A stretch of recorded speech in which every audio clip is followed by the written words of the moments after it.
സ്വാഭാവികമായി ഉണ്ടാകുന്ന ഹോർമോണാണ് ഇൻസുലിൻ. ഇത് രക്തത്തിലെ പഞ്ചസാരയുടെ അളവിനെ നിയന്ത്രിക്കാൻ സഹായിക്കുന്നു. ആരോഗ്യമുള്ള ഒരു വ്യക്തി തൻ്റെ ശരീരത്തിന് ആവശ്യമായ ഇൻസുലിൻ സ്വയം ഉൽപ്പാദിപ്പിക്കുന്നു. എന്നാൽ ടൈപ്പ് 1, ടൈപ്പ് 2 പ്രമേഹ രോഗികളായ ആളുകളുടെ ശരീരത്തിൽ അതിന് ആവശ്യമായ ഇൻസുലിൻ ഉൽപ്പാദിപ്പിക്കുന്നില്ല. അതിനാൽ രക്തത്തിലെ പഞ്ചസാരയുടെ അളവ് നിലനിർത്താൻ ഇൻസുലിൻ കുത്തിവെക്കേണ്ടതായുണ്ട്. ഒരു വ്യക്തിക്ക് എടുക്കാൻ കഴിയുന്ന നിരവധി തരം ഇൻസുലിനുകൾ ഉണ്ട്.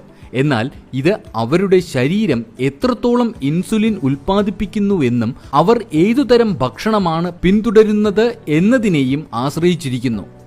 ഇൻസുലിനോട് പ്രതിരോധിക്കുന്ന ശരീരമുള്ളവരും ധാരാളം കാർബോഹൈഡ്രേറ്റ് ഉപയോഗിക്കുന്ന ആളുകളും ഇൻസുലിൻ ഉയർന്ന അളവിൽ എടുക്കേണ്ടതുണ്ട്.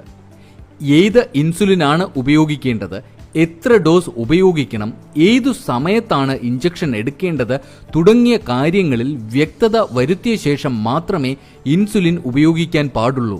ഉദാഹരണത്തിന്, ആദ്യമായി ഇൻസുലിൻ ഉപയോഗിക്കുന്ന വ്യക്തിക്ക് ഒരുപക്ഷെ ഡോക്ടർമാർ ദിവസത്തിൽ ഒരു തവണ മാത്രം ഉപയോഗിക്കാൻ പറ്റുന്ന ഇൻസുലിൻ കൊടുക്കാറുണ്ട്.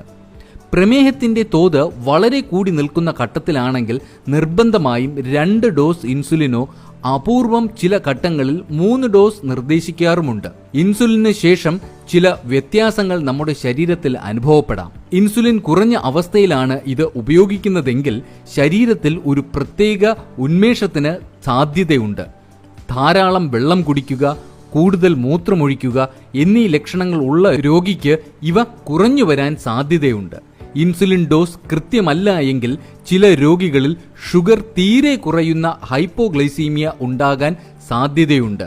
അപ്പോൾ ഈ രോഗികൾക്ക് ഇടയ്ക്ക് തലകറക്കം വരാം, കൂടുതൽ വിയർക്കാം, തലവേദന വരാം, ഓർമ്മശക്തി ശരിയല്ലാതാകുക, ഹൃദയമിടിപ്പ് കൂടുക എന്നീ ലക്ഷണങ്ങളുണ്ടാകാം.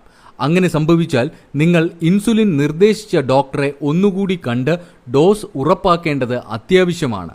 ഈ വിലപ്പെട്ട അറിവ് പൊതു സമൂഹത്തിനായി ഷെയർ ചെയ്യൂ.